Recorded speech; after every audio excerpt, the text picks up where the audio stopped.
And now this, Texas Governor Greg Abbott signs a new law punishing sanctuary cities, and now the state of Texas is preemptively suing the city of Austin, Travis County, to enforce the new law. Joining me now, Lieutenant Governor of the state, Dan Patrick. Lieutenant Governor, thanks for joining us. Sure, Charles. Good to be with you. Good to be with you, too. Of course, critics of your law instantly compared it to the Arizona law. Parts of it were struck down by the Supreme Court. So what's the move here with the preemptive lawsuit on your behalf? What are you trying to establish here? Well, Senate Bill 4 that we passed months ago out of the Senate will protect all citizens in Texas. It's the right thing to do to have local law enforcement and local elected officials follow the law and cooperate with federal officials. We believe it's clearly constitutional, but Ken Paxton, our Attorney General, I believe filed this suit primarily early as a preemptive strike against what will be the obvious lawsuits coming from the left. And so once you establish clearly that it's constitutional, it helps push off some of those lawsuits. It doesn't mean they can't sue, but we simply want to make it very clear. What about these states, I mean these locales, these cities and counties that are saying, first of all, that it's too expensive to do the things that you're asking them to do? It puts an unnecessary burden and strain on local police forces to do their primary job of keeping their citizens protected. Well, the people who believe and say that sanctuary cities make us safer are just flat wrong, and they know they're flat wrong because here are the statistics, Charles, and you're a numbers guy.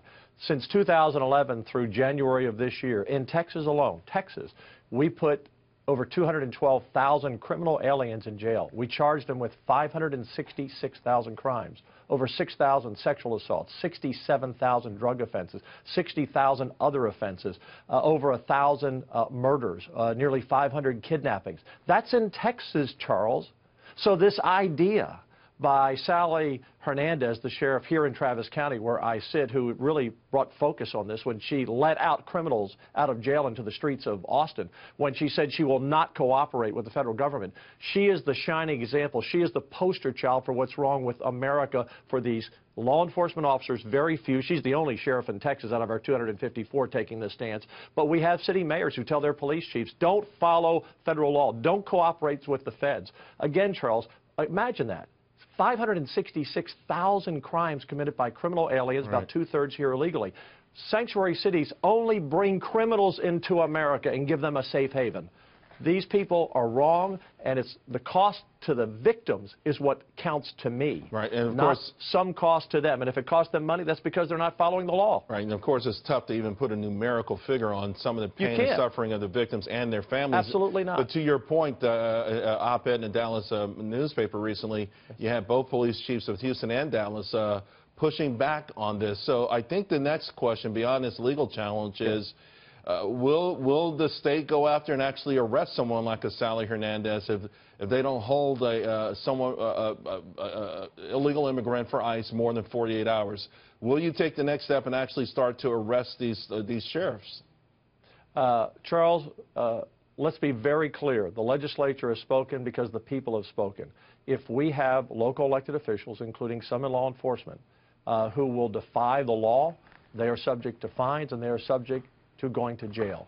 And we will follow up. We're serious about protecting our citizens, Charles, and sanctuary cities across America have made America less safe. I gave you the stats here in Texas. Imagine those all across the country. If you talk to any sheriff in the country, they will now tell you they're a border sheriff because crime comes to their community through MS-13. Look at what's happening up in your neighborhood in Long Island, not far away with MS-13, that far away from the border. So we must stop this. We must have, Charles, here's the key. I blame both parties over the long term in Congress for not passing legal immigration reform.